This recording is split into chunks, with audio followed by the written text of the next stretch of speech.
It's time for Cats Talk Wednesday. Small town and big city joined forces. Vinny Hardy of Lynch, Kentucky, and Terry Brown of Louisville, Kentucky, team up to give you free-flowing, laid-back sports talk. Focus on Kentucky Wildcats, as well as pertinent information in the NBA, NFL, and Major League Baseball. It's that time again. Cats Talk Wednesday, BS3 Network, Terry TB Brown, Vinny Hardy, here for another episode of Cats and World Series and NBA. Got a friend of the show coming back. It's been a while since he's been on. Memphis Spence is going to join us here in about 10 minutes or so. So all kind of stuff happening, man. All kind of fun stuff. Appreciate everybody that's tuning in live on Twitter and Facebook and YouTube. Give us a follow at Cats Talk Wednesday. All the social stuff is right in there scrolling across the screen. Cats Talk Wednesday, T Brown _80, Vinny Hardy, BS3 Network, BS3 Sports. Follow all of those. If you listen on Spotify, give us a little 5-star rating. We definitely appreciate that. Wherever you listen, share, tell your friends, retweet, all that good stuff, and just spread Cats Talk Wednesday on around. So we definitely appreciate y'all. Appreciate Michelle already right off the bat. What's going on, Michelle? Hey to my guys, we appreciate you on YouTube each and every episode, Michelle. So hope to give you another good show this evening. And let's see, prayers for Michelle Brown. I don't know what's going on there. I don't know for sure what's happening with Michelle, the other Michelle. Forever Michelle Goss a lot. I don't know what's going on there. So you froze up, TB. She's having some open heart surgery. She's in the. Oh wow. Okay. Yeah, I had not seen that Forever Big Blue. Let's see. So we were talking about the Cowboys on Twitter Monday after the the defensive debacle in Denver. And wow, open heart surgery. Wow, she tweeted out 5 hours ago. Man, okay, so yeah, Michelle. Hope all that goes as smooth as possible, for sure. Especially since it's unexpected as well. Kind of quick. So yeah, hope everything goes well for Michelle Brown. Open heart surgery. I had not seen that, but she's one that goes way back with myself and TB. Writing for Cameron Mills, one of those podcasters that's been doing it for a long time. And we go to Danville, the Tina Cox friend of the show. Michelle will be there. Cameron Mills, J.R. Van Hoos, probably forgetting some people. Mama B made multiple trips down to Danville from the Ville. Yeah. So yeah, hope everything goes well with Michelle's surgery. I did not know that until y'all just told me. So yeah. I just saw it today. I saw earlier this morning she was in the hospital, and then she posted today she was having some surgery. So definitely want to send good thoughts and prayers her way. It's surgery is never fun. Going to the hospital is never ever fun. So no, and especially unexpected. That's even more stressful too. You know, sometimes you know something's coming up, but when it comes, which just jumps out and hits you. Yeah, that's a lot to take on. So yeah, for sure. So a lot to take on is Kentucky football every week. And this past week it was Tennessee, and it went about how we thought it would go. Props to the offense for scoring more points than we'd seen in a couple years, but you score those points when you're playing Tennessee. So. Well, you know, it's like Smokey in the 1995 film Friday. We ain't never got two things that go together. No offense against Texas, no defense against Tennessee. Yeah. put them both together, we'd be all right. Yeah. So, look, I'm not gonna say that it's not time for Stoops to move on because I think the writing is on the wall. But the issue is there's a lot of jobs that are going to be open. Yeah. And the people that have been pining for Sumrall to come back to Kentucky, that's not happening because Florida is going to be open. LSU is open. Like, he's going to have a wide variety of places. He's going to have his choosing. He's already at Tulane. So Auburn might be open, and he used to coach at Troy, right next door to Auburn. So right, and so jobs you don't think about. Wisconsin will probably be open. USC senior might be open. Virginia Tech is open. I mean, there are a lot of places that obviously Kentucky being the SEC is a bonus, but are you better off, at Virginia Tech and the ACC where you can get to 8 or 9 wins, or at Kentucky where that's more difficult, right? There's a lot of jobs that are going to be open. We're to the point now where it's like the NFL. You got 2 or 3 years and that's it. Like, I don't think that's great for college football, but that's where we are these days. Is with the playoff coming up, everybody wants to get a piece of that action, and it's crazy. It's watching the Iowa game. I know TB's always bringing up Iowa, but Ferentz has been there for 27 years. The next highest tenured Big Ten coach was there 7 years. is that Fleck? Is that Minnesota? No, I think it's Ryan Day. Wow. Okay. Yeah, but yeah, so that's that. So we're not going to see those people, and I think that's what we're losing with college football and college sports in general is people that really embody the program. We're not going to see that again. And amidst all this chaos, I'm not saying, I'm just saying, our old boy Shane Beamer is sitting down there at 3-5. He got an SEC win thanks to us, but he's 1-5 in the conference, and just played Alabama, fixing to go to Oxford to play Ole Miss. After that, College Station for Texas A&M, Coastal Carolina, and then Clemson for the rivalry game. Anything is possible. You got 2 struggling teams, but who's to say that maybe he'll just sacrifice a coordinator or something and prolong it for a while, but you never know. He might just, who knows? And Virginia Tech is open. Yeah.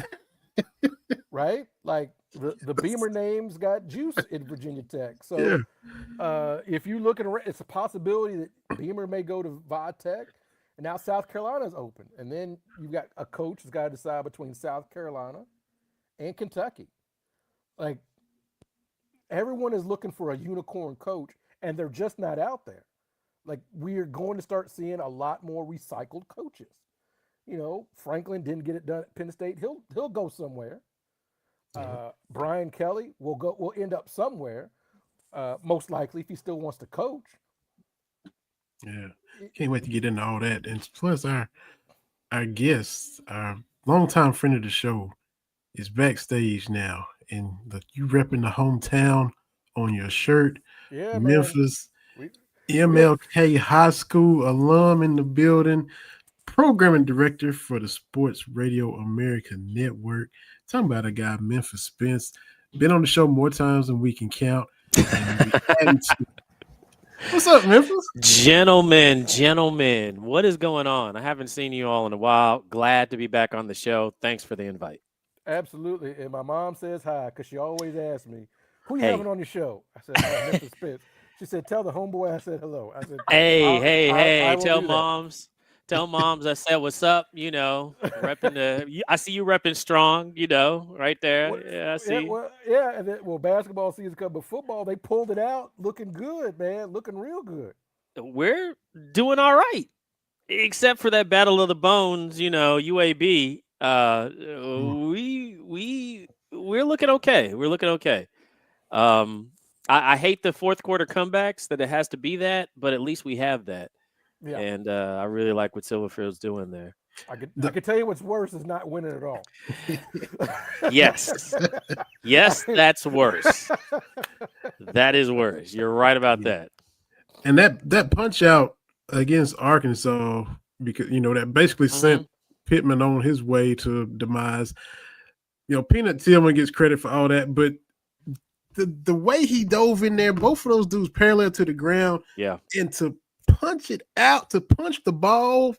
I mean, and his dudes are getting better and better. I mean, defense has been stripping the ball and ripping it out, but now these punches in midair and mid tackle, and I love them. It's unreal, man. The coaching that's going on, and see, it's funny that you mentioned that, Vinny, because the coaching going on, even at it used to be people didn't used to watch, like FCS level or even lower FBS stuff, right? I mean, it was all about who was in the headlines because it was all about who was on TV, right? And I mean, if you couldn't get on TV, nobody really watched you, nobody really saw what was going on.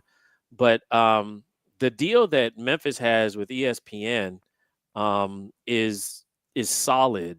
They kind of, and I don't know, I haven't been on this show and told you this, but one of the reasons why Memphis isn't in a conference or didn't leave the way that SMU left last year and paid their way into the ACC, it's because ESPN contacted us and was like, look, I got the broadcast rights for the American. We need you to stay in the American. And we were like, oh, okay. What's that gonna, what do we get? And he was like, well, you'll get primetime inventory for your conference. Cool.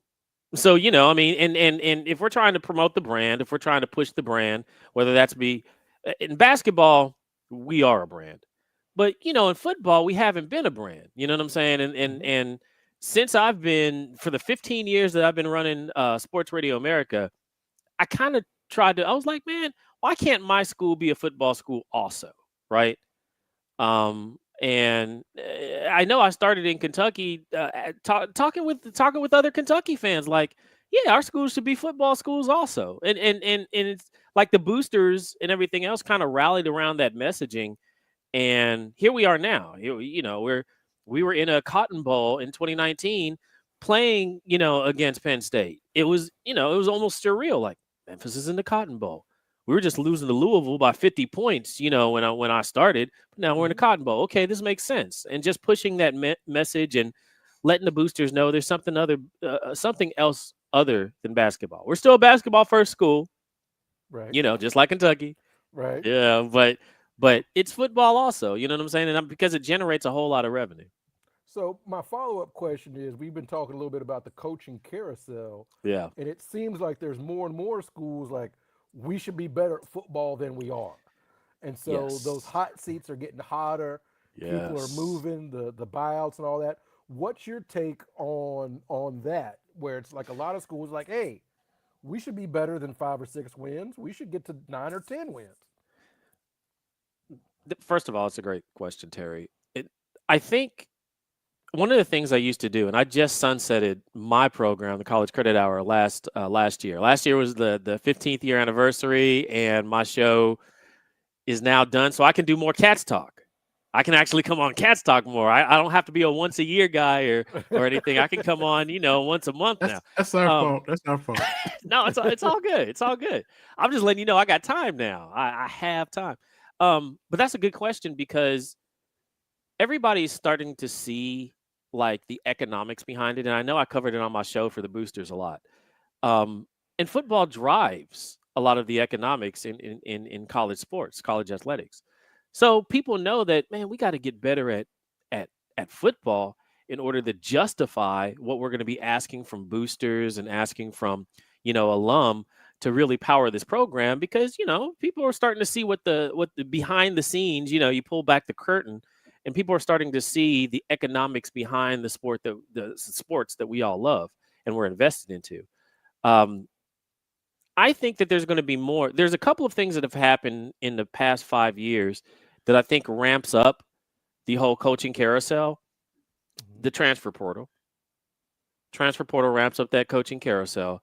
And something else interesting that when it happened, I was like, I don't know if I like this, but I think I know what's going to fall out because of this. And it's the early signing period that's now in December. Because remember, it used to be in February. Used to be a week or two after the Super Bowl where we started talking about who's signing on who, and that gave most coaches and most athletic directors time for the coach to actually finish the season. You're probably getting fired if you weren't going to a bowl game, so they let you go in December, right? Now, hey man, we got to let you go in October. Why? Because we have to sign folks in December. So you need that time to get into the program, get acclimated with the program, and it kind of speeds up the process. And I've seen a lot of a lot of agents kind of suggesting that to ADs to make sure, hey man, you're going to need somebody, man. It's the 20th is early signing period. It's 20th of December. If you don't have somebody in there, somebody's going to steal all the recruits that you all spend a whole lot of money trying to put together. So I think that's more of a thing. I know that there's a lot of I have a lot of names down here for you for different programs who I think would be a decent fit, if not a good fit, for certain programs in the coaching carousel. Who do you guys want to explore? Let's start with Kentucky. Like everyone is kind of assuming that Stoops is out the door, but my whole thing is there's going to be so many openings. Yeah, this wouldn't be the. No, I completely agree. This is not the year to fire Stoops. I know you want to fire. I know there's some people that want to fire Stoops, but if I could get y'all's boosters to hold on just 1 year, because there's the competition right now is tremendous. Anytime like you have, what do you have, 3? I think so far, I think we have 3 SEC schools with job openings: Arkansas, Florida, and LSU. Yeah. Mm-hmm. Man, and like we were talking about, Shane Beamer at USC Junior. Mm-hmm. Hugh Freeze, teetering too. Yeah, so you could be looking at 4 or 5 openings just in the SEC. Yeah. And where does Kentucky eat? If Kentucky happened to beat Auburn Saturday, Hugh fired on the spot. He ain't even going, They're not going to let him in the locker room. Yeah. Yeah, that's right. That's right. They're going to do like they do in the office here. Somebody just going to tap him on the sideline, take his headset off, like, all right, come with us. And like my dad used to say, just go on home, son. Yeah. And well, he's Hugh. I've been following. Hugh is one of those coaches that I've literally been following his career since I was at Memphis, and he's one of my first interviews as a young Memphis Spence, in a journalism program at Memphis. It's like, let me start interviewing these high school coaches. And he was one of the high school coaches in Memphis at the time that I was there. As a matter of fact, that movie, The Blind Side, he's the coach. I don't know if y'all knew that, but he's the actual coach that they were, depicting on The Blind Side. That was his high school, and that's where who is it? Orr. That's where he went. Yeah, Orr was playing for him. Mm-hmm. So I didn't get a chance to interview Orr, but I did because he wasn't allowing us to interview players. I think Hardy was on that squad also. They had 2 guys. I was like, oh, I like these, these 2 guys. If you're a Dallas guy, then you know who that is. One of my reckless cousins there, boy. Okay. Yeah.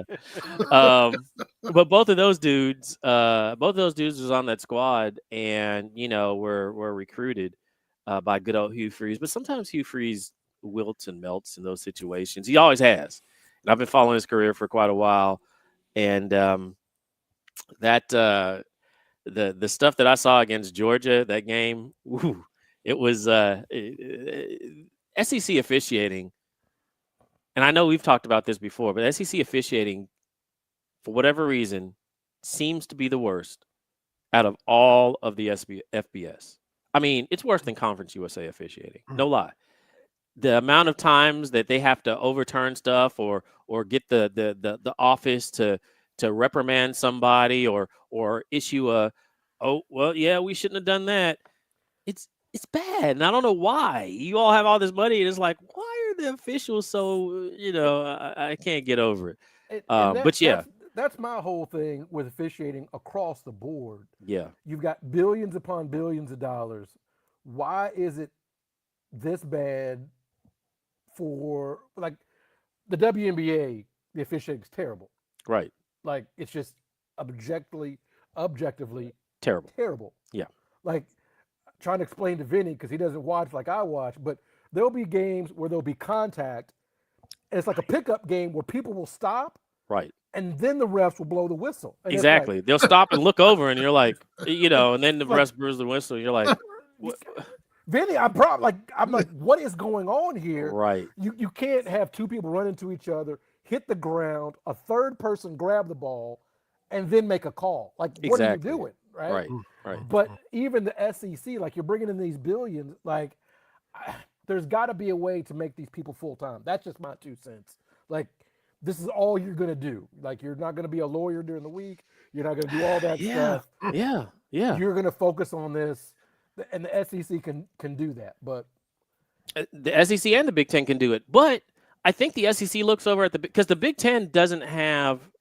I mean, no conference has great officiating in college. Most of them are in the NFL, right? That's where the pro, officials actually go because they get paid more and everything else. But even the Big Ten, and I'm actually going to start doing a study on this because I haven't yet. But nobody, I just started looking up. I was like, why is the SEC printing retractions every week, and why are they having to cover? There's always a game that the officiating is really that terrible that people are looking at like, what's going on? And no other conference has that week in and week out other than the SEC. So they're probably looking over at the Big Ten like, they got as much money as us, but at least they're not doing this week in and week out, So I guess I don't know if it's, I don't know. We're going to have to take a look at that. That's something that, I'm going to have some time now. So I'm going to be digging into some more stories and a little bit more analytics on the stuff. So it'll be good to see. To be fair, the Big Ten is still on that 3 yards in a cloud of dust. That's I true. know I'm consuming a lot of Iowa football. That's true. But the Big Ten is just, we're just going to run into each other for an hour every Saturday. So it's not, it's not nearly as Iowa versus Illinois, just, it's just like, cruising. This is not great. But anyway. Right. You mentioned a minute ago, you talked about agents telling ADs, maybe something to the effect of, signing day is sooner. How much weight does everything an agent says carry with these ADs? And we know Mitch Barnhart and that whack contract, if Stoops does get bought out, it's got to be paid so quickly. Are agents just saying boo and jump, and ADs just getting scared and saying how high? Is it really like that? I want everybody to look at. Well, there's a video circulating around for LSU right now of the governor, mad at LSU's AD about the contract and everything else, and the Brian Kelly situation and what the state's on the hook for to pay him. He brings up a really good point, though. I know a lot of, and people may be surprised to know that a lot of the agents or the top agent in college football is actually in Memphis. I used to have some great information because I worked at a Hearst law firm in Memphis and worked with another paralegal that actually left there and was in your boy's office for a while. And I was like, oh, this is good information. I get to scoop, on who's signing who, because she'll tell me she was working on the paperwork. And I was like, okay. But that being said, they have tremendous power. I mean, probably more power because they're allowed to be the agent for the athletic directors and the coaches. And that's a conflict of interest in most situations, right? You're not, didn't I get you hired there at LSU? Oh, I did? Okay. Well, take my recommendations for coaches. I mean, think about that now. Like, He's beholden to his own agents. Yeah. And so you're like, well, how can you that's something that I've always wondered, like how does this work? The NCAA comes down on Memphis all the time, somebody's dad showed up, and didn't pay for those tickets. Well, fine, Yeah, but Kansas, Kansas just paid a whole lot. Don't worry about it. You're getting fined for Kansas. The NCAA just treats Memphis like a stepchild and fines us all the time. But it's weird because the agents are literally hiring both the ADs, they're getting the athletic directors hired, and the coaches. And I mean, I don't see, like, if I get you a new job, like, hey, I'm gonna take you from UCF and get you a job over here at LSU or Texas A&M. Like, okay, you're taking my coaches now. You're taking the coaches who am I trying to get hired? The coaches that I represent, right? And that's kind of what's going on in college football. I don't want to. Everybody knows who I'm talking about. But I don't want to name names because, Well, there's people in Memphis. It makes sense because why does Jimbo have a $70 million buyout? Why, like, how do we get to these numbers in all this dead money on coaches every year that it's, 300, 400? I mean, Scott did that too. Remember, Scott was at Texas A&M when they hired Jimbo. Yeah, he's got both of those contracts on his resume. Like, what are we doing? And Jimbo and Scott have the same agent. Scott and Brian Kelly have the same agent. You see what I'm saying here? That's how these, hey, we're going to get you paid. It's almost, I mean, it's almost like insider trading. You're like, oh, wait a minute. The AD's almost like, the insider guy, because I got that guy hired. And now he's going to put your school on the hook for whatever I tell him to, because he's going to get my clients paid because he knows I'm going to take care of him the next time he's looking for a job. And if the NCAA was serious about corruption, I would look there first. We're talking about hundreds of millions of dollars in just a few contracts that state governments are on the hook for. We're not talking about, Memphis, oh, you didn't buy that popcorn. Oh, there's a fine, and we're talking about hundreds of millions of dollars every year with these contracts that these schools are on the hook for, and therefore the taxpayers are. Now, if you're in a state like California or New York, that's not, but college football isn't really big in New York. It's not really that big in California, to be honest, but they have huge GDPs. They can afford it. If you're like Mississippi, Louisiana, look, we're dealing with stuff, structurally that we're trying to get changed. We don't need a bill for, $53 million just because y'all can't get it together on the football field, right? How many families could that feed? So I if I were those governors or somebody in their office, I'd definitely, well, Congress isn't in session. Never mind. I was like, I'll definitely call my congressman. No, they're not even working. So nobody's working anymore. But that's something that I think college football and definitely people who love college football and want to see it sustainable for the next, 20, 30, 50 years. I think that absolutely there should be a look into a cap. There's got to be a cap. There's got to be a buyout cap. You want to put caps on players and NIL, cool. I'd support that too. But there's got to be a buyout cap for these coaches, because these coaches have been the ones that historically the system's abused. And, and Scott, he's one of those people you look at and you're like, okay, here's your test case right here. Texas A&M, LSU. The state of Texas, of course, they can afford it. State of Louisiana, and that's what you have to start looking at in terms of that type of stuff.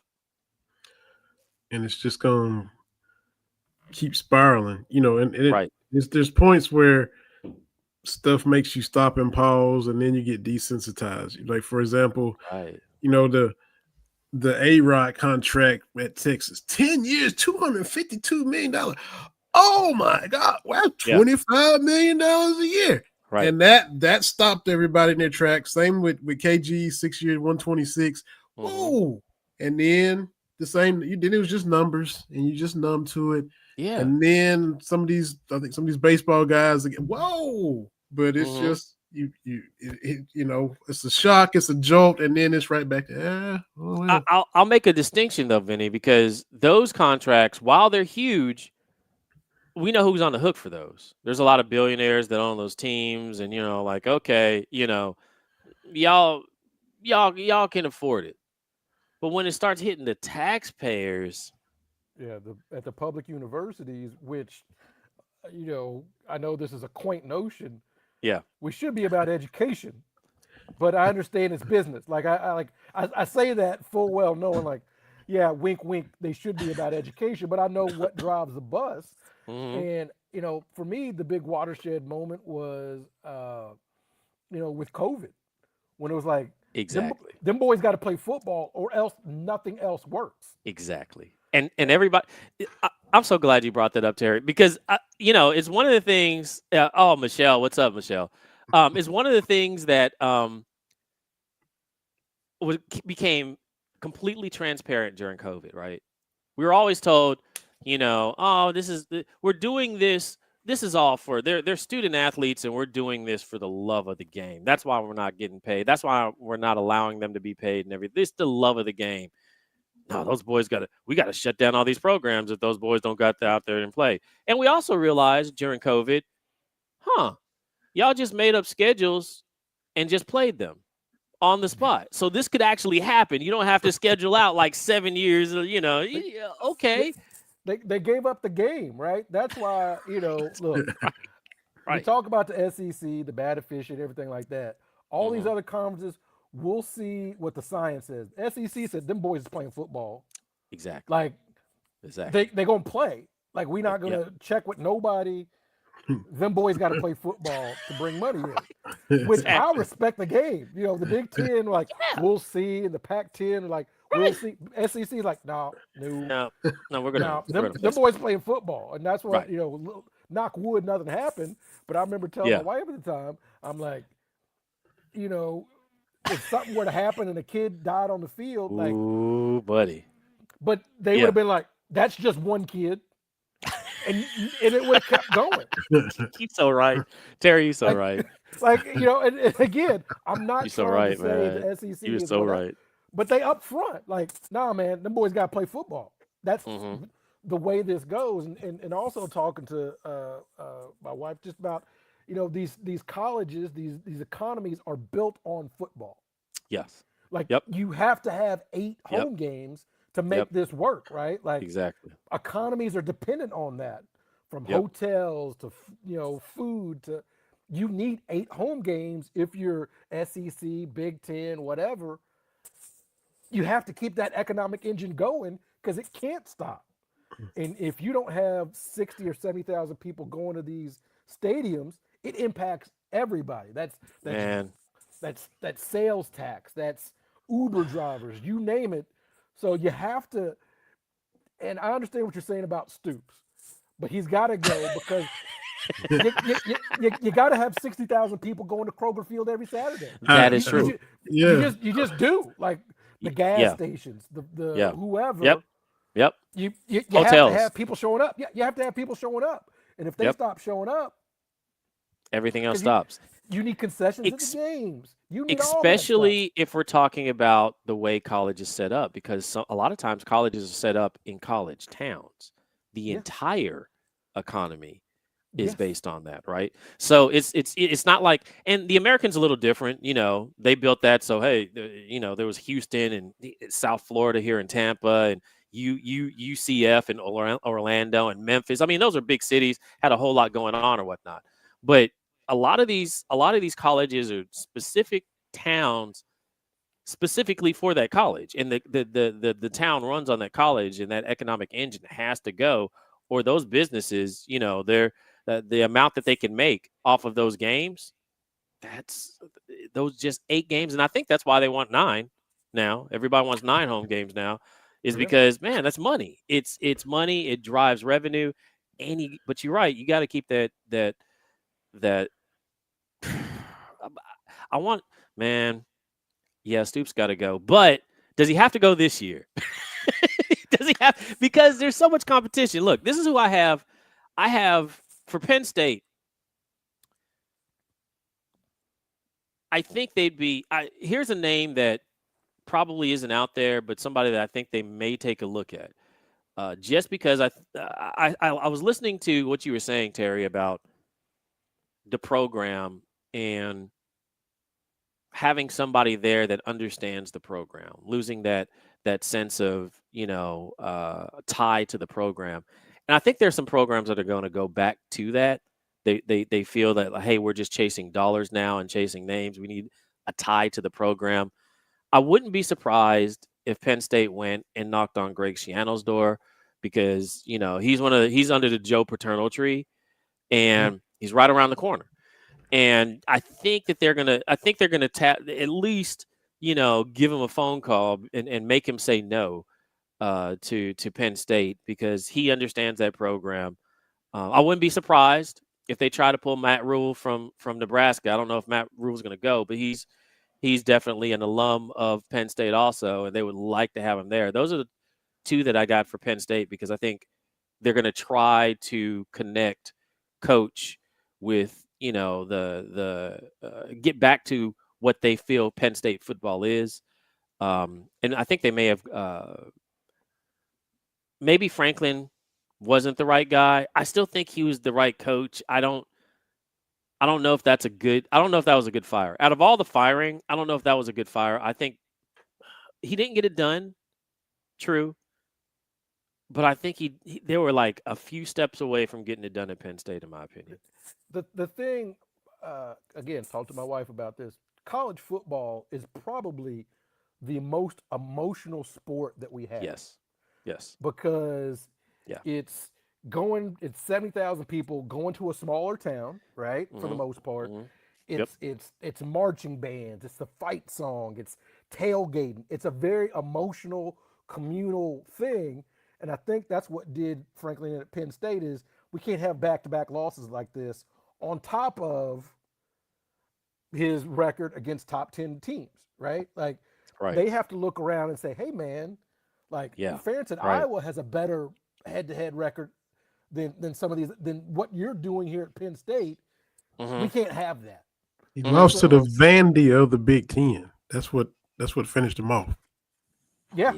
Losing Northwestern will get you fired. Well, remember that's what Stoops was doing for a long time at Kentucky. Exactly. When Stoops was on the come up, he was getting coaches fired because we beat South Carolina and Steve Spurrier quit within 2 weeks. All those Florida coaches. I remember. Finally beat Florida. It's like gotta go. McElwain and all them people. Coach Mack literally was SEC Coach of the Year, lost to Florida, and they ran him out of there. And I was like, what are you doing? Ask Tennessee, ask Dooley, right? Because losing to Kentucky used to get you out of the paint. Like you gotta go. So I see Kentucky fans laughing like, no, man, we used to be that. Losing to Kentucky, that's true. You weren't making it to the next year. Yeah. Now Memphis is that, by the way. We got your boy fired at Arkansas. That was beautiful. Yeah, Pittman. Yeah. Are they going to stick with Bobby P? Is he going to become the full-time coach? Yes. I think that they stick with Bobby P. I really because of all that's going on, I think they're going to let the dust settle on this year, just because there's just a whole lot of moving parts. And they know Arkansas, the job at Arkansas, it's probably below at least 5 of the jobs that are available right now. They're in competition with Penn State. They're in competition with Florida, UCLA, LSU, and actually Virginia Tech. I don't know if Virginia Tech is not a better, program right now than Arkansas. As a matter of fact, dollars to donuts. I heard this rumor from somebody who is fairly well connected that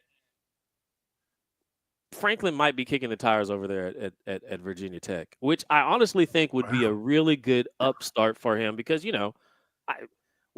what he was doing in the Big Ten I think works in the ACC. I think he goes over there and is like, hey man, if I can build the same program that I had either at Vanderbilt or at Penn State, at Virginia Tech, I think they're sitting in a ACC championship within 2 or 3 years if they hire that guy. Virginia Tech, a better job than you think. A better school than you think, right? Yeah, right. Of Michael Vick, I'm gonna take it back to you for you, Memphis there you go. Metro Conference. There you go. Custis, absolutely. That's right. Bimbo Coles. Bimbo Coles. That's right. Take it to the way back, right? That's right. Virginia Tech, a little bit better than you think. Better than you think. Coach Brooks just had the women in the Final Four a couple of years ago. Mm-hmm. That's right. Better than you think. Exactly. In Virginia Tech. PJ Fleck, maybe. I mean, he would work. I don't know if can PJ Fleck recruit though. That's always been the question. I mean, he wasn't when he was rowing the boat up at Western Michigan. He wasn't. He was recruiting, but he was just doing. He was getting the guys who would come, right? And anybody who would come, he was just getting guys who would come. He's able to coach guys up. But to be the coach at Kentucky, you got to recruit. You can't be fooling around on the recruiting trail. And it's always been a situation where I know PJ can coach, but I don't know if he can recruit. And that's a good question. I just don't know if he reached that level of excellence that if you're going to move on from Stoops, you got to go up. That's why I don't want to see. That's why I don't want to see Dan Mullen on these Kentucky rumors. You're talking about his non-recruiting self at Florida, when right. and the comments with him and Kirby after they lost to Georgia that year. So if you playing around and lazy recruiting in Gainesville, we don't need you. We don't need you up here. And PJ Fleck at Minnesota, I do have to share that they lost to Iowa 42 to 3, and they got the Floyd of Rosedale Trophy, which is back in Iowa City. So I have to put and that's the thing, man. If you're giving up 40 points to Iowa, like I don't and like the offense is better. Don't get me wrong, but 40 points, right? You can't bring that to the SEC, man. That's like us going 34 on Tennessee Saturday. Yeah, exactly. Yeah. All the Tennessee people were seriously our defense is horrible. Our defense is horrible. Leading up to the game, I said, well, have you seen our offense? And still, Kentucky scores 34 points for the first time since Ray Davis ran all over Florida 2.5 years ago. So Tennessee won, and their fans were still wanting Tim Banks fired. It's not where you lose to Kentucky, you get fired. Now you beat Kentucky by 20, but give up 35 points to this anemic offense, you still might lose a coordinator. Here's the funny thing, because you all know that I'm on the selection committee for the Broyles Award, which is the award for the best assistant coach, right? I actually vote on like 10 of the 24 college football awards, but the Broyles Award, because I follow these coaches really well, Tim last year was a finalist. He went from finalist to fire him just based off of what they see the defense doing this year, and I'm like, man, that's who wants these jobs? And I think Tim Banks. I know Tim Banks is a development guy. He's a great development guy. Give him some time to develop. You just got in some new pieces, right? Yeah, they got 2 starting corners out, but then I don't watch them as closely as the Tennessee fans, but we'll be giving up 30-some points to everybody. Mississippi State scored 34. Of course, Georgia and Alabama gonna do what they do, and then I thought Tennessee would win like 30-13 against Kentucky, but 34 points, 5 touchdowns from Cutter Boley. They are hot on Tim Banks, man. They are. Yeah, Tennessee's not having the year that they want, and they're right there too. But they thought that they would be. They're looking and are like, this team isn't as good as it was last year. Even though I said it wouldn't be, just because of the people coming in, I was like, no, man, y'all are going to need a year for these freshmen. Y'all have a good incoming class. But let Tim Banks develop the guys. You expect freshmen to get out here in the SEC and just start winning. that's a really high bar. It's hard to scheme around. People are even Texas. People are just like, oh, Manning this, Manning that. I was like, he didn't get any play last year. The level of competition he had at high school, the reason why I wasn't all over him, I was like, the level of competition he's playing against, and he looks good against them, but he's not playing at those top levels of competition that you would normally see, if you want somebody to come in as a freshman and start, and so that's why I was like, he's going to at least need some development. And that stuff matters. Like who you play, because how many basketball players have we seen average 25 points a game only because you're 7 inches taller than everybody else on the court? Exactly. Right? Depending on where you go to school, right? Exactly. So that was my whole thing. And look, I'm not a big Manning fan. I just never saw what, the Paul Feinbaums of the world saw. Like, he should be Heisman Trophy.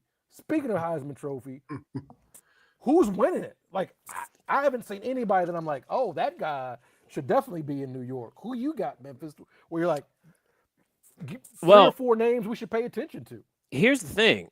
I do have a Maxwell vote, which is kind of like the other Heisman. And I've been trying to figure this out too, because I can't really put my finger on one guy right now because nobody's really separated themselves out as somebody. I mean, I will throw out a name just because it's still surreal. Pavia really does look good at Vanderbilt, and I'm like, man, the numbers that he's putting up are average, but he's really leading these teams to some victories that I didn't think he could do. Like I started looking at Missouri they have a sweet defense. I like Missouri's defense. Well, Pavia is able to do that. I was just like, ugh. This guy's really this guy's out here actually running on him, and I was like, ugh, he's reading his defense. Maybe I have to throw his name out there. Everybody else, it's wait and see. And usually I would usually at this point in time, Terry, have at least 3 names for you. Right now, I'm just like, I don't know, because I've seen the best and the worst of just about everybody, up and down the field this year. And that's my thing, growing up when we did, you knew going in, you had like 8 names that you knew from one year to the next. Watch out for these people. But we don't have that because of the moving around, because of not anymore.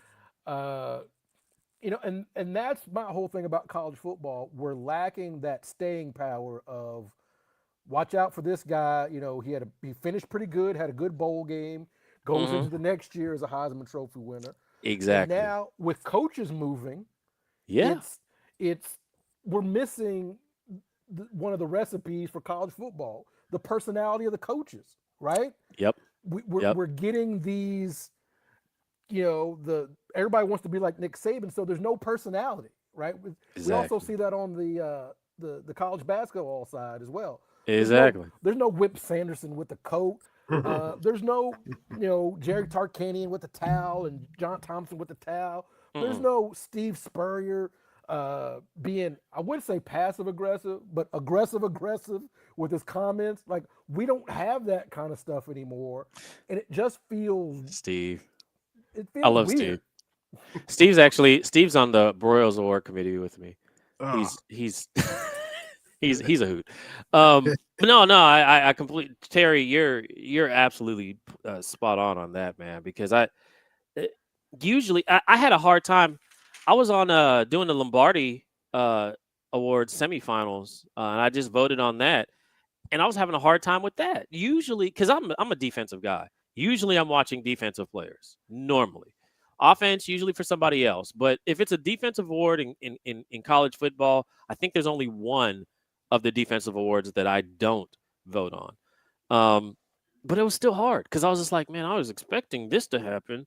This hasn't happened. As a matter of fact, I had 4 write-ins, and I think that's the most that I've ever had for the Lombardi is 4 write-ins of guys that I'm like, okay, these weren't on my preseason list. These 4 guys weren't on my preseason list, but they've done enough this year to actually be, in the semifinals of voting when we're doing these selections. So, and and it's crazy. Not to cut you off, Memphis. I No, go ahead. apologize, Yeah. but No, you it's good. like, there are certain positions in sports that mean something, Right. and that's kind of fading away. Like, the captain of the Yankees or the Right. quarterback of the Cowboys used to. Exactly.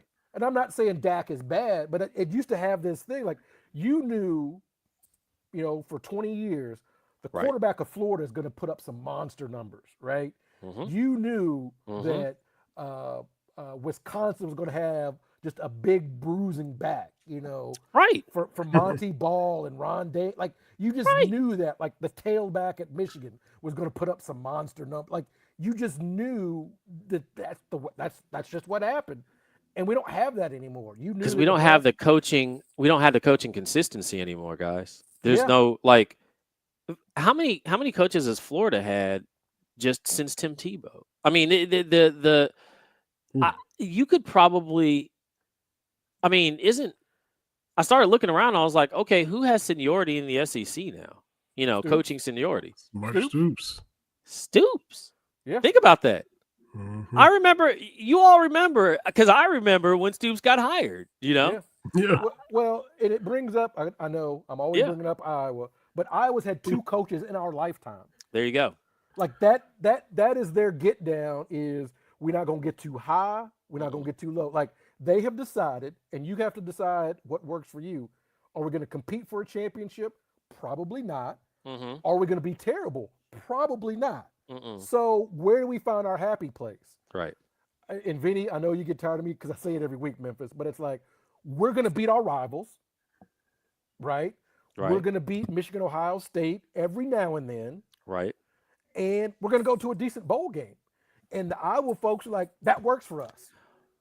Why doesn't that work for a lot of programs? As a matter of fact, that's why I think they're smart. I think, like, out of a lot, well, they're smart for a number of reasons. One of which they're one of the. Do I have any? They always send me something to keep me top of mind or whatever. Their marketing department at Iowa is fantastic. I always look in there like, oh, look, I got a little trinket from Iowa. I wonder what lineman should I be looking at? And that it actually works. Like, Yeah. should I That's awesome. be watching? So it works. They get it back to the boosters and the AD. Like, look, man, y'all keep sending me stuff. I actually do keep Iowa top of mind, but they have a lot smarter and sustainable way of doing business there, and there's a lot to be said about that. Nebraska had that for years, Yeah. right? And they decided to jump on the train to start firing people and starting the rotation. And the rotation really just sucks money out of the state, honestly. Especially if you have states with lower GDPs and everything else. You got to start watching like, hey, do we want this sustainable model like Iowa again, where there's some sort of consistency? We know what we're going to get. You know what I'm saying? Sometimes it'll be a little bit better. Sometimes it'll be a little bit worse. But we know we're going to get a solid meal here. Yep. There are always these places where you go and you're trying to get a solid meal. You know what I'm saying? Hmm. When I go back to Memphis, I'm like, all right, I'm going to stop by Central Barbecue because it may not be the absolute best barbecue in Memphis, but there's a standard there that I know I'm going to get some dry rub ribs, and that thing is going to be popping. And that's all you need. Right. What did Nebraska was when Frank Solich went 9-3, and they got rid of him, and I don't think they've had fewer than 3 losses in a season since. And that was like 01, 02, maybe something like that. Like, Yeah. This stuff is hard, man, and that's everybody wants to go for the next one. It's like, it's hard because you got all these jobs, right? We just talked about like 5 or 6 openings. Mm-hmm. Are there 5 and 6 great coaches out there? I don't think there are. Great, no. I mean, and that's the thing. Like, I don't know. We live in a microwave society now. Everybody wants things now. But even when I'm ranking things, and I have, how people rank players. All my career, I've also ranked coaches, coaching style. I have a ranking system for how well they develop kids, how well they recruit the overall program, and also how well they develop other coaches. And those are things that, like, a lot of people miss. Like there's other things going on here, on coaching. A head coach has to be able to develop and bring up other coaches. There are certain coaches that have trees, they have a coaching tree because they can develop other coaches. We used to laugh all the time about Nick Saban's, school for wayward coaches, but he had a, he had a system, right? And right, and he used to be able to develop. Take a coach. Oh man, we gotta rebuild. We gotta rebrand you. You know what I'm saying? And be able to come in. Come under his tutelage, learn some stuff from him. He'd learn from them also, and then send them out on their way. And there are certain people who have programs and systems like that, and then there are certain people that don't. But I have a system of these coaches and everything else, and there's been a couple of um, assistant ads that have said, "Hey, what kind of information you have? Before I may start making these, I need to be able to tell my athletic director something. What do you know about this coach? So behind the scenes, I'll sell a little information here, I'll sell a little information here. But all that said, people, there's still a process, right? And just like practice and just like developing players, coaches have to develop also. And if we have 3-year contracts, is that enough to see what they're going to do? Yeah, but that's not necessarily enough time to A, develop your coaches and your staff, and B, really see what you can do with a program, because you're just really on that 3rd year, you're just getting in the freshmen. You have 2 years of development. Now they're juniors, and you're just finding out what the program could be with 3-year contracts. But that's where we are now in college football. That's crazy. Mm-hmm. So I'm gonna switch to basketball real quick. First of all, TB, I think we kind of missed it. I don't think we talked about it. Mm-hmm. And I don't mean to be down and bring the show down, but this guy we probably mentioned as an opposing player more than anybody. But Lawrence Moulton passed away the end of September. And yeah, Lawrence Moulton was my guy. Like, that's what I'm saying. We didn't even talk about it. Yeah. Because I don't know if I was out when he passed, but but I saw it late. I was like, what? Because I loved everything about his game because it looked effortless. Right. You would watch him and you'd be like, oh, okay, he's doing all right. And then you look at the box score, he had 25 points, 8 rebounds, and 6 assists. Quietly. I had Kentucky fans mad at me because I forgot who I compared to Lawrence Moulton. And they were like, what are you talking about? I'm like, dude, he's the Big East all-time leading scorer when the Big East was a Big East. Right. Not Patrick Ewing, not Chris Mullin, not any of those dudes. Like, that's right. Like, he was that good. Yeah. Like, he was that good. He was one of those, you see those things on Twitter, like, what was one person you thought was going to be a beast at the next level? Mm-hmm. I was stoked. Like, I was this close, Benny. I got all those jerseys. I almost bought a Lawrence Moulton 21 Syracuse jersey. Oh, I'm glad I didn't, because 2 years later we met Syracuse in the championship game. I didn't want to have that, but that dude, he had the socks.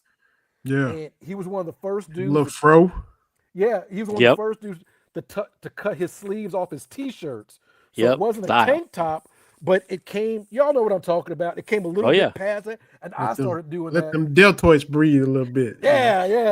Let that come out, because Jason Kidd, when he was at Cal, he only cut off his passing arm. Anyway, but Lawrence Moulton, I mean, that dude could ball. Like, the Big East all-time leading scorer when it was still the monster. Yeah, absolutely. We backtracked a little bit, and that was off topic, but I was like, man, we didn't even, because I swear, if you were to track the transcripts, as long as we've been doing this, he's got to be the most talked about opposing player on the college level. I mean, he's one of my favorite college hoopers ever. And I know I'm supposed to be all about Kentucky, but I love college basketball, especially way back when it was bigger than life. And I'm like, that, where you could say, oh, that dude was cold. Like, that's all you had to say. It was like, oh, okay. Now, and I don't want to be old man yell at the cloud about analytics and all that, but you should be able to be like, that dude was cold. I've got Moulton on that squad. one of my favorite point guards ever. Here we go. Here we go. Is Ed Cota at North Carolina. Mhm. That dude could pass the rock. I'm a Mhm. huge Steve Logan fan from UC. Okay. Yeah, I mean, like way back, even Bimbo Coles and Virginia Bimbo Tech. Coles. two Bimbo Coles reference on the show. Yeah. There you go. But like, because way back when, it used to not be quaint, but it was like we weren't looking at draft position. We were just like, No, that dude's cold. That dude's cold was Right. all you needed to say. That's right. And That's right. Lawrence Moulton was cold. I remember saying that about Penny when I saw him in the Pyramid. That's now Bass Pro Shop. Yes, yes, it is. It sure is. I'm like, I can't believe I watched Penny Hardaway playing in the Bass Pro Shop. It's crazy. Me and my family watched. It was Penny on ESPN2. I forgot who they were playing. Yeah, He scored like 18 straight points. Like cold. And it was like just cold. And then one dude took a shot while he's on this run, and I thought he was going to beat him up. Yep, the other dude got open because Penny got triple teamed, and he shot it, and Penny was like, but that's when you were like, okay, that dude can make it the next level because Yeah. You would watch these guys, they're junior, senior, like, oh, okay, yeah, you done ran off 18 points. Yeah. You that dude, right? Yeah. Yeah. So to give love to the young folks, we all the same age. Yeah. Y'all got a little. I'm graying out a little fast. Yeah. I need some Just for Men or something. I need Just for Men. If you want to sponsor good old Memphis Spence, come on out. Well, what's making me kind of go down memory lane is NBA on NBC.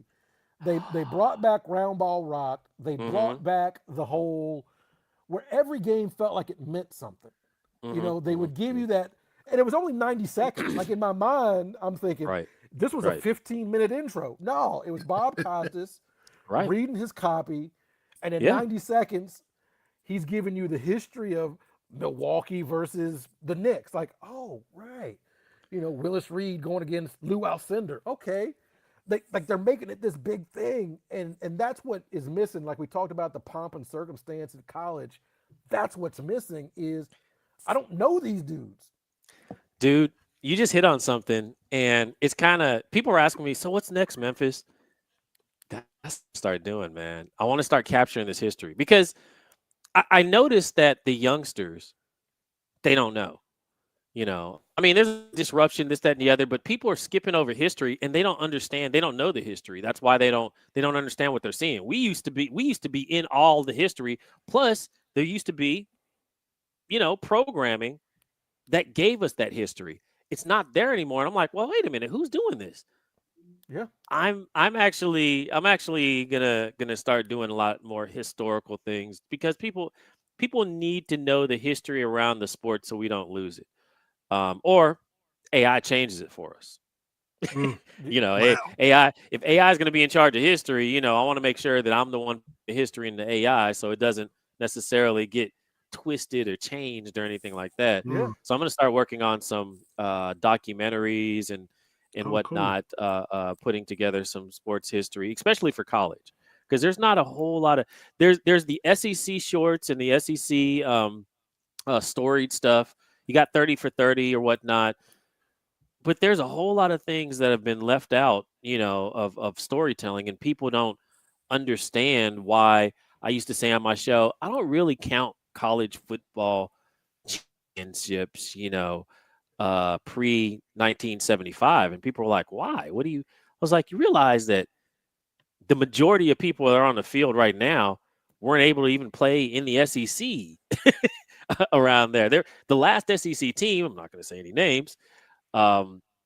Actually, I think it was 1979 where African American players were allowed to not go to the school, but actually have a scholarship to play college ball. So I'm just like, well, how can we really compare that, time period to what we see now? We can't because, in Tennessee, up until Peyton Manning got into the Hall of Fame, TSU had the same amount of Hall of Famers in the NFL as the University of Tennessee, and people were like, well, how does that happen? How does the HBC? Because I was like, that was where the talent was.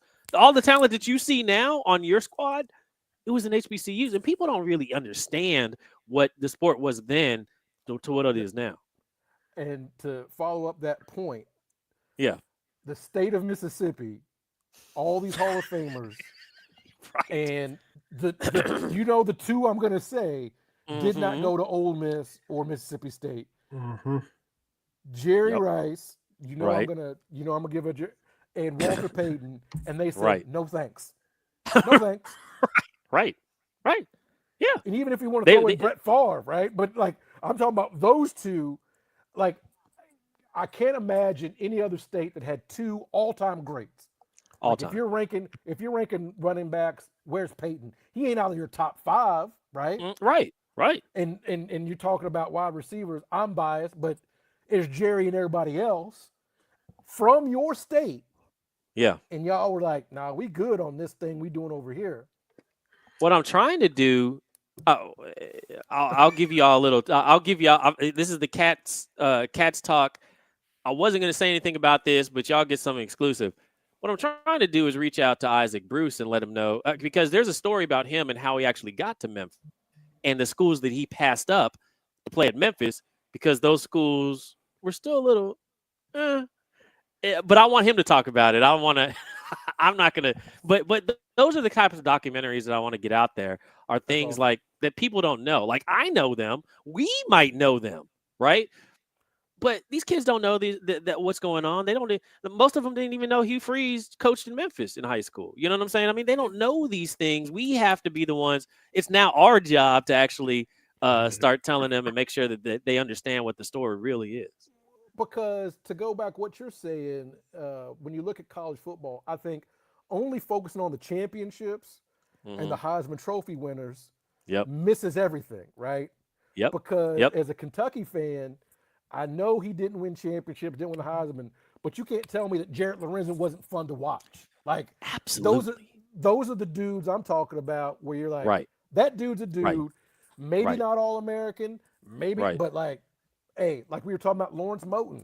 When you're talking about the Big East, you're going to get the Ewings and the Chris Mullins and the Mark Jacksons, and you'll hear about Villanova and all this kind of stuff. Even Syracuse people you hear about Keith Smart, right? Right. And all, but you don't hear about Lawrence Moten even in that kind of thing. And I would put Carmelo and DC. Moten.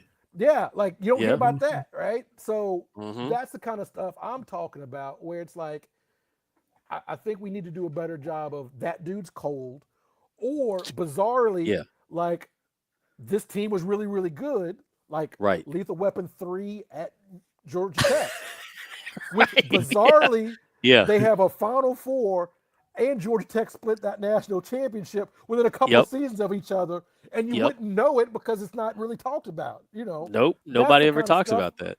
I'm talking about where it's like, that dude was cold. I could rock with that dude. Did he make it in the NBA, NFL? Nah. But that dude was cold. He was fun to watch, right? Yeah. Kenny Anderson and Travis Best, two of the lefty point guards at G Tech. Man. Like both of those dudes, man. Yeah, they're missing stuff because I mean a lot of people just and we kind of touched on it earlier. They just look back at like stats sometimes and don't realize that the game. An analyst looks at the game. There are a whole lot of stats that we take now. All these new new analytics they didn't exist back then. Right. You was just like, oh no, that dude's cold. I don't know what his heart rate is or anything. No, that dude's cold. And we have to be able to express that because they're going to look back and they're like, oh well, but he didn't average a triple double. I'm like, no, you don't understand. He didn't average a triple double because he had he gave them forearm shivers in the back and people didn't mess around in the paint. That he kept people out of the paint, but but maybe. He didn't average a triple double, but that dude was cold. You know what I'm saying? And you can't retroactively go back. Like I like Nick Wright, but he was going back looking at all these old MVPs, Yeah. But personally, I was offended because he was trying to take the MVP away from Wes Unseld. He only averaged 14 points. I'm like, brother, like You know, people you just don't have understand. you have to defer to the people that were covering the sport at the time. And be like, oh, okay, that dude was a dude. Like, Yeah. I just Yeah. don't like going back looking at these numbers. Like, hey, Glossing man, over stuff. yeah, it's like, oh, this guy Yeah. scored 40 points. Like, It's it not ain't about about those. it ain't about the numbers, man. You No. know, No. it's for basketball. For me, it's like I like me to go get a bucket person. Exactly. That's what And basketball when comes in. you go get the bucket, you know, Yeah, a guy might only have like 12 points, but if that's the guy that has the rock with, 20 seconds left, and you're just like, no, he needs the rock in his hand. You know what I'm saying? Sure. People don't talk about the double teams that he fought through all the night or whatnot. They don't, because that doesn't show up. There's not a stat for that. Like, oh, how right. many times was he double teamed? But we know because we watch the game. We're the analysts. And so I'm going Yeah. to definitely get into more of that. Yeah.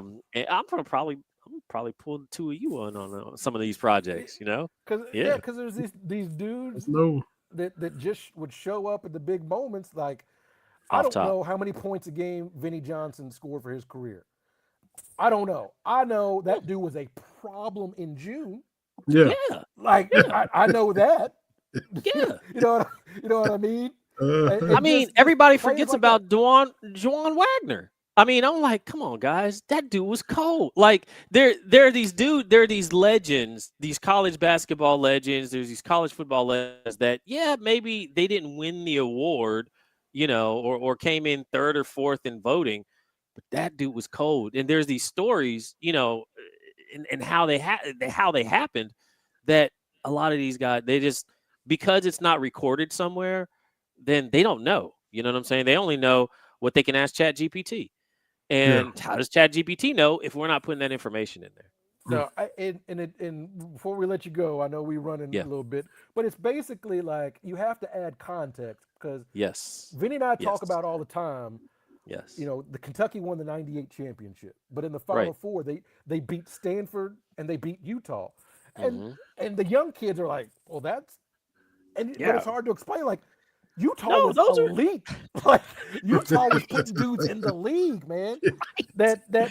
Hano Mutala, Yeah. Mutala, whatever. Medley. Yeah. Yeah, like Yeah. he got Yeah. run. Michael Right. Doliak got run in the NBA. Run. Like you Yeah. don't understand. Yeah. Andre Miller was a problem, A right? problem. Like Shaq was on a Yep. podcast the other day, and he was talking about guys that gave him trouble, and Elijah Wan and your Hall of Famers and Yeah. this and that, but he was like, and there was dudes that was sorry that I couldn't stop. He's like, big country, I couldn't stop big country. He said another one Big that gave me problems, another one that gave me problems in the league. Doliak. He said Doliak one time hit me for like 25 and 12, and I couldn't stop him. that's like that up Yeah. and smoke with Stack and Matt Mhm. Barnes. I always Yeah. ask like, who was the person that gave you the business? Yeah. Yes. And it's Yes. rarely like some all-star. It's just like this dude. I'm trying to remember who Rasheed Wallace said. Like, was it Brad Miller? Somebody was like, that dude was a prop. Like, that's the kind of stuff I'm looking for. Is Right. look, I can Right. look at the all-star rosters, but give me Exactly. the dude that's like, because somebody was like, oh, Terry Cummings. Oh, Right. man. That dude was strong as hell. Like, Yeah. Right. give me that. Right. That's the kind Mhm. of stuff I'm looking at. Those nuts and bolts of were they all-stars? Probably not. But those Yeah. dudes could ball. Yeah. Those dudes were cold. There we go. They were cold. Absolutely, Man, I appreciate this, guys. I love coming on to Cats Talk. I don't know why. I'll say this. Most of the time, it's been my fault because my schedule over the last 15 years didn't allow for me to come on programs more than once or twice a year. But I'm finally free. I'm doing a lot more mentoring of the kids now or whatnot. The kids coming through Sports Radio America. I have more of my hands on, making sure to kind of build their brand and help them, get to the next level or whatnot. So I'm free for more Cats Talk. I have, and this is one of, I'd say I've been invited to probably at this point more than 100 shows, and I always put this in the top 10. Always. We appreciate that. Yeah. sure. You're on Mama B's list because hey, Vinny, we rep the 901. I keep That's trying to right. tell people, I was like, That's right. these 901 folks is different. Memphis, I Yeah. tried to tell them Yeah. when Memphis got Penny and the Penny Cow kind of stuff with these recruits, I kept telling Kentucky people, Mm-hmm. y'all can talk trash online. What I would Absolutely. not do is go to the 901 and do that No. because the No. 901, everybody got hands. And Everybody. and Bomani's talked about on his show, like cities where, like, if somebody's like, I'm from that city, assume Right. they got hands. Right. Memphis stays on that list. Because I've Absolutely. seen old white ladies. Oh, like this here. yeah. Absolutely.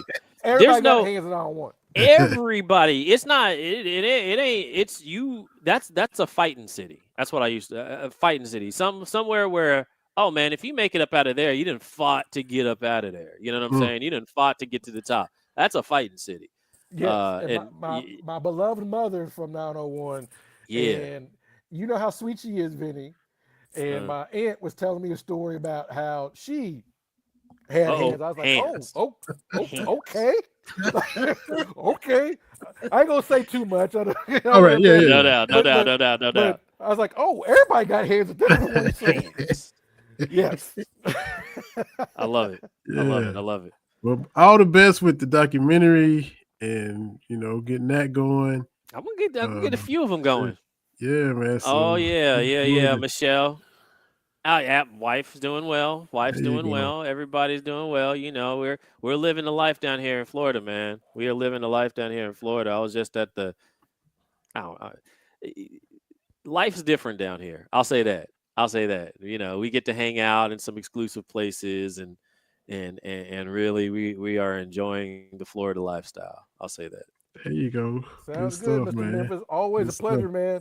Yes, sir. We Likewise, appreciate gentlemen. you.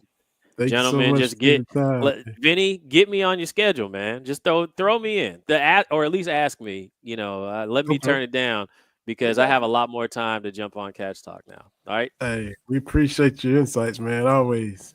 No doubt. All right, take it easy, Memphis. You good, Memphis? Memphis Spence, Sports Radio America. Always been a good on time here to talk to him. 50-11 times, friend of the show. Yeah, So, at this point. So I have to get him on here more now. He's got a little more time in the schedule for sure. Yeah. Cats hooping again tomorrow. Got the Hoyas coming to town. So fun game against Purdue last Friday. Is it that Georgetown we're playing, or is it Georgetown College? I thought it was Georgetown Hoyas. Is it the Hoyas? Yeah, I think it's okay. Let me. The Kimbe Mutombo ain't walking through that door. Oh, may he rest in peace. Yeah. Yeah, I forgot about that, man. Oh, wow. Yes. Alonzo Mourning's not coming through that door. Yeah, there you go. Oh, wow. Sorry about that. Yeah. He one of my faves, too. Let's see. I'm pretty sure it's the Hoyas. Let's see. Well, as you look that up, the Purdue game, I like my team. Yeah. Let me just say that. Without two main cogs, I like my team. Hey, and all these Kentucky fans arguing with these Purdue people online that Purdue Boilers Muse, like, man, why y'all arguing with Purdue people? Purdue has been to 3 Final Fours. You know what I call that? My college years at Kentucky. Why are we arguing? We are not the same. Yeah. And like, he was. What are we doing? And like, I don't know, but I'm excited. I think Mark Pope's got a good thing going. But the thing is, Jeff Goodman gave up the game, talking about how the alleged NIL roster for Kentucky at $22 million, the most anybody has heard. And, look, if Kentucky wins, it's because they paid money. If Kentucky loses, they paid all that money to lose. So they got that. They got whatever happens. They've got that built into the thing. So as I tell the young kids, keep it moving. People have been complaining for 80 years about Kentucky, so keep it moving. If other teams and reporters liked us, we wouldn't have the 8 titles that we do. So it doesn't make me any difference, right? Yeah. It is the Hoyas and Ed Cooley and all them coming. Yeah. Okay. Yeah. All right. Yeah, Hey, see, we miss playing Georgetown and transient all them, but it's fun having these, hey, you know. hey, the Hoyas again. I was almost through high school before I realized Georgetown was at a HBCU because I thought that they were. Yeah. I legitimately thought that they were with just the basketball, but then they had those kente cloth trim on the Iverson year. They had the kente cloth. I'm like, what is that then? And my dad was like, "That's Georgetown." It's like, you need to look at more than ESPN, son. But I'm look. I would love to see some of these. The exhibition's fine, but I would love to see a lot of these games start counting Mm, because as we talk about where college football and college basketball, we need to the top brands need to play each other. mhm. That's my thing is the top brands because what's one loss going to do in a college basketball season? Not a lot. Yeah. Like let's say that the Purdue game actually counted. Is Purdue going to get shamed for losing at Kentucky? Right. No. Hmm. Is Louisville going to get shamed for losing to Kansas? Probably, because I'm not impressed about Louisville. They played Bucknell the other day, and I'll be cold in my grave for not give the Cardinals any credit with anything, which is crazy because 30 years ago I made that I made that I made that flippity flip. It That's was right. it was about this time in '95 when I made the flip. I was at the University of Kentucky, and this basketball season getting ready to start, and they were like, "Hey, this team's gonna be pretty good." And I was like, "You know what? I'm all in." So Hmm. it's been about 30 years, but previous to that, I was all cardinaled out, and Mama B loved showing me pictures of me in my Cardinal gear Yeah.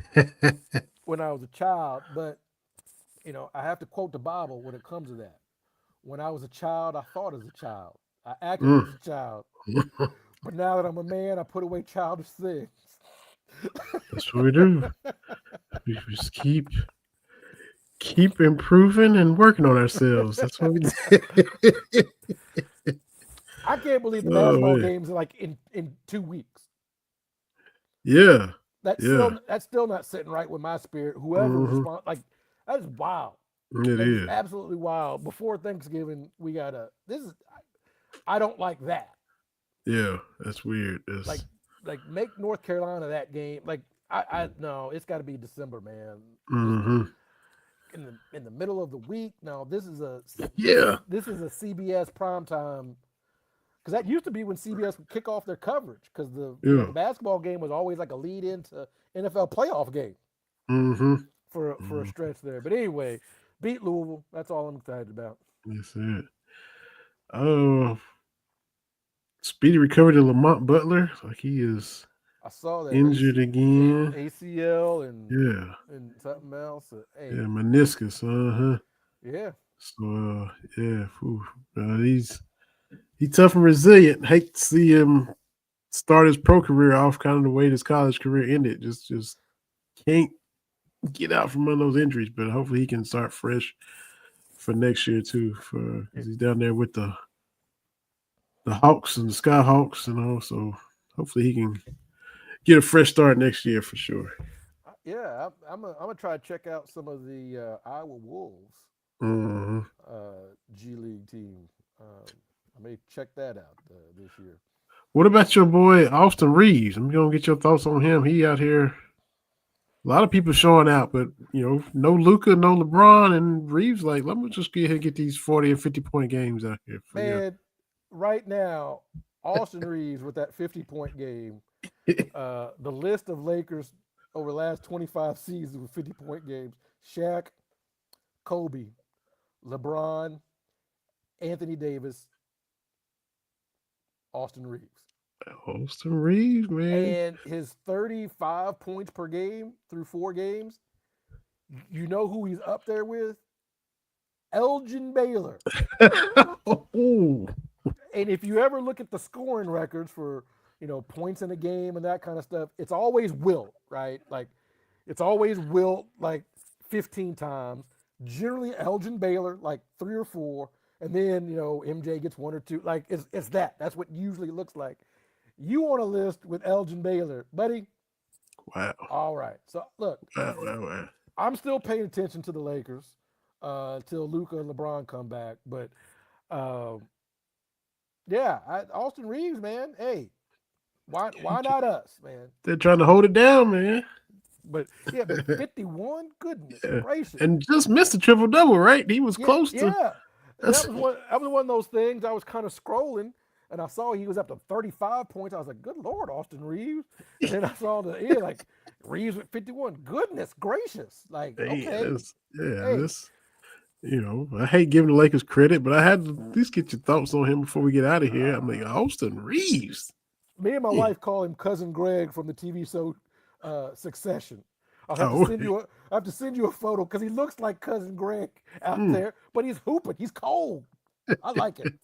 That's all right. That's all right. But both of our football teams took L's. Yeah, and we can't figure out how to cover people. It's gonna be a long season. And I popped off and did my little stuff about after the Washington game. Put my little, I think my guy's name is Nick. The pastor singing about anybody texting, calling, checking on them boys. I knew beating Washington wasn't a real win. They were depleted coming in.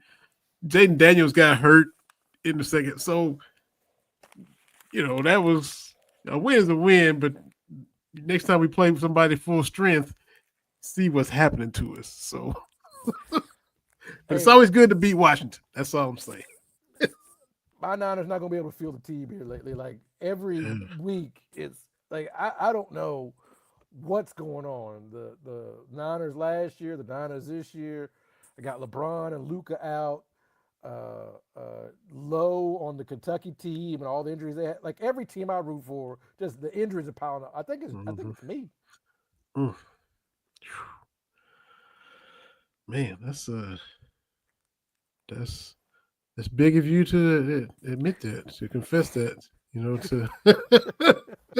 know it's been a wait. But go. I'd like to see the Blue Jays pull it out. I think I am too. I'm a National League guy, but I think I might have to pull for Toronto as well this time. Only because, and man, see, I gotta throw this out because we completely overlooked the Blue Jays going back to back in 92, 93. Well, because they beat the Braves in 92. So yeah, I definitely overlook it. But I put them on that list with your Rockets, like back-to-back champs that nobody ever talks about.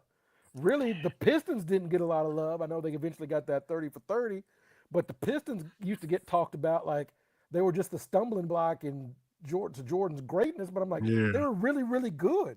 Like, okay, one-off teams, okay, I ain't too, but back-to-back.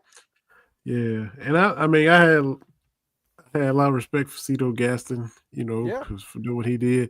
Now, I do try to block it out because we lost to the Twins in 91, get back, lose to the Jays in 92. I was rooting for them in 93 because if y'all gonna beat us, you gotta beat the Phillies, and they did. So that was cool. So yeah, props to them, man. That was your Expos and the Jays was holding it down for Canada. And in '94 could have been three straight World Series. Yeah. I still gotta watch the Expos documentary on why they got about the paint because they talking about expanding. I was like, give the Expos back. Yeah, You talking about expanding back and give the Expos back. Yeah, because I will definitely go to a bunch of games then. Like I went to a bunch of Expos games, like mostly in Cincinnati, St. Louis, that kind of stuff. Oh, cool, yeah. But I would go back to Montreal. I got a passport now. Hey, you ready to go, man? Ready to go. It's fun stuff, man. Fun stuff. Appreciate Michelle Morton and thoughts. Thank you for telling us telling me. Y'all already knew about Michelle Brown. She has a speedy recovery. Appreciate Memphis Spence. Thanks to Ben Sutter, the BS3 Network. Be back next week. We'll have the Cats and the Hoys to talk about. And whatever happens between Kentucky and Auburn and whoever else in college football that might be out of a job between now and next Wednesday. We'll talk about all that. Keep an eye on the NBA. It's that time of year, everything's going on. So TB, enjoy the cool. The cold is coming. We'll see if Toronto can get it done. It's 2-2. So, I'm loving Shohei, but I hope little Vladdy, I hope he Varsho, Bichette, Vladdy, all these sons of former players on Toronto, man, all these. And I love all the photos of little Vladdy and his little expo thing. Like, hey, man. And that's one thing I really do like is people love the expos. Like, I know that, there's teams you don't like, but I've never met anybody that really dislikes the expos, like, ever. Yeah. And I get, for a chunk they weren't very good, but like everybody's like expos. Oh, hey, like, all right, you're all right in my book. It's almost universal, so good for y'all, man. It's not like meeting a Braves fan. You don't know. Yeah. You're not gonna see the Cowboys fan. You're like, oh, okay, yeah. I know what his get down is. This Cowboys fan. Okay. I say as a Lakers fan, right? Right. I'm saying, yeah. Yeah. But that's what kills me about Kentucky fans is the stuff they say, because everybody's a Kentucky fan, but then our professional, thing. Most people are Cincinnati fans, right?